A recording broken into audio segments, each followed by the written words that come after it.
Welcome back to Virginia This Morning, live right here on CBS 6. As the weather gets a little warmer, today excluded from that conversation, you might be looking to eat a little lighter and healthier.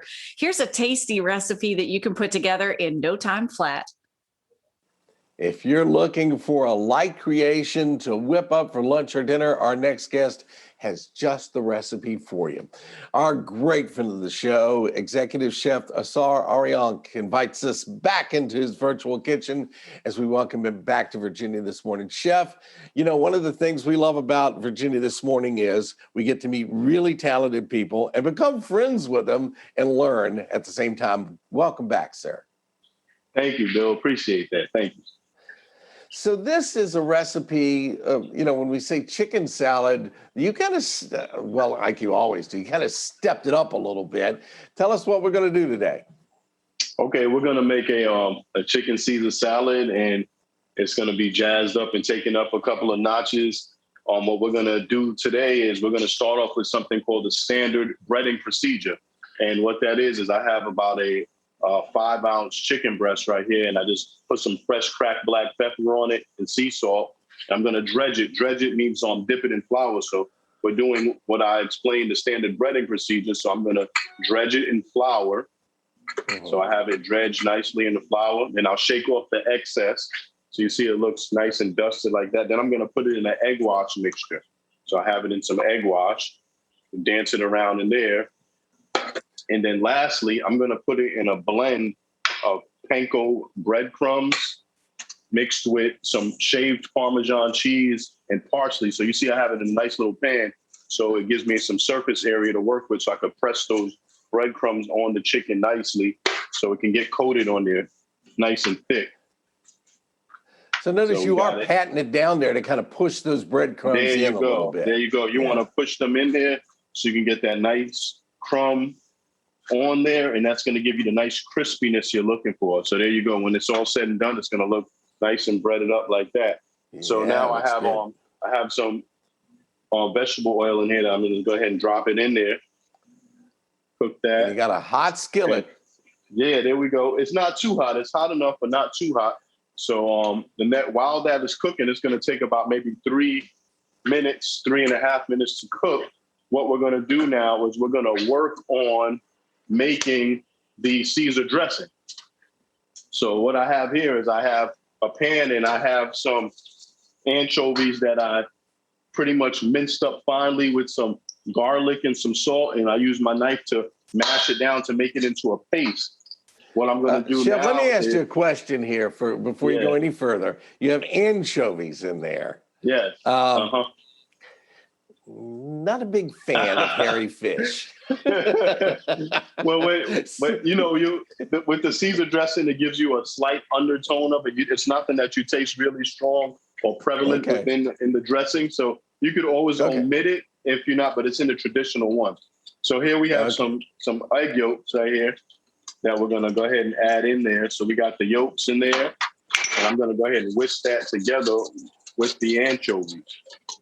So that's whisking up nice. Okay, so I got the chicken here. We're not going to forget about that. We're going to go ahead and take a peek at it. Okay, we'll give it a little bit longer. It's working.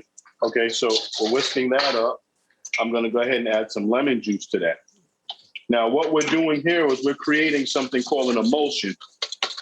An emulsion is a blend of, 2 or more liquids that don't normally go together, liquids or oil, and then you're able for them to bond by So is that lemon juice just for taste, or does it help to break down things at the same time? It's for taste, and you also need some acid in there to help with the molecular bonding and for things to work properly. So you need an acid.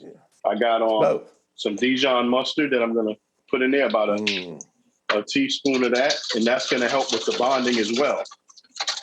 So put that in there because within an emulsion, you want to create those molecular bonds. So the egg yolks and the Dijon mustard is going to help with those bonds. So now I'm going to take a few drips. To assist me with this process, I'm going to take a wet rag and just put it down here. So that'll help my bowl stay in place since I don't have you in the studio to hold the bowl for me. Tricks of the trade, buddy. Tricks of the trade, right? So I'm going to go ahead and drizzle in a few drops of the olive oil. Now, the chicken, did you fry that, or is that cooking in oil? Yeah, it's pan fried. It's uh, cooking right now. It's cooking in some vegetable oil and olive oil right now. Vegetable oil. Okay. Yep. And now that's pretty much done. I'm going to go ahead and take this out of here. That's pretty much done, and you can see what it looks like. I'll give you a quick peek at it. Shaking it off a little bit, but quick little peek. You can see how nice and crispy and brown it looks. So we're going to just put that to the side right there. So, okay, we'll go back to this dressing. So we're making an emulsion with. So we go ahead and put a few drops of the oil in there. I'm going to go ahead now, and I have some vegetable oil. See, I added the olive oil first, and then secondly, we go with the vegetable oil because it's lighter, and it's going to create the viscosity that we're looking for. That's the thickness that we're looking for the dressing. So if you didn't get your cardio in for the day, once you make this dressing, you're going to be right where you want to be, you worth that risk anyway. I've got a question for you. How long were you cooking before you were completely comfortable doing three things at once? Because that's the problem I have. Because I can only concentrate on one thing at a time, but you got this going, you got that going, and it's all working together. Well, does that just come with time and practice?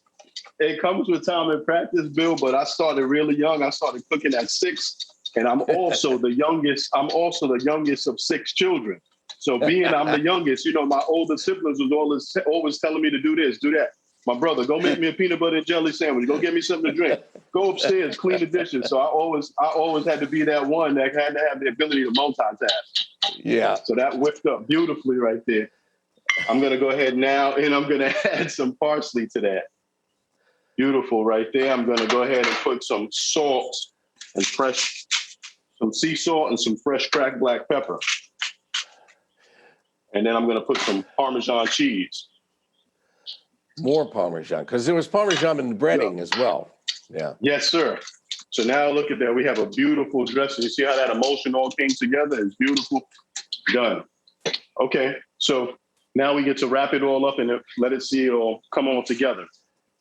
I'm going to throw on some gloves so I can plate it up real quick and we can see all the magic. So with all the things and all the whipping that you did in that dressing, I'm probably not going to taste those. Oh, not anchovies. At all. You're not going to taste the anchovies at all. Not at all. You don't have to worry about that at all, Bill. It's kind of like my band teacher used to say, a lot of it you feel, you don't actually hear. So right? When all the instruments are playing together, you feel it, but you don't necessarily hear it. And the same thing with this. There you go. Yeah. There you go. So I'm just drizzling some of this Caesar dressing on there. And, a little history on the Caesar salad. A lot of the people think it was, named after Julius Caesar, but in all actuality, it was named after a guy named Cesar Cardini in Tijuana, Mexico. He was an Italian restaurateur. In 1924, he came up with the Caesar salad. So it's not actually a salad that's from, the Roman era with, Julius Caesar. So we're going to go ahead and put the chicken on there beautifully right there. I'm going to go ahead and make it rain now some more Parmesan cheese on the top. And we'll finish it off with a little bit more parsley. And then we're done. We got a nice, beautiful fry. So all said and done. Oh, boy, that looks fantastic. And just mouth-watering. I bet that is great. Chef, you always do a beautiful job. You make it look easy, which, of course, as we know, means it's not. And you're doing a great job. We always appreciate you, sir. And I'm sure a lot of folks are going to want to try this one at home. Thank you, sir. You're welcome. Thank you. All right. Folks, you're going to find the recipe on our show website by early this afternoon at WTVR.com/VTM.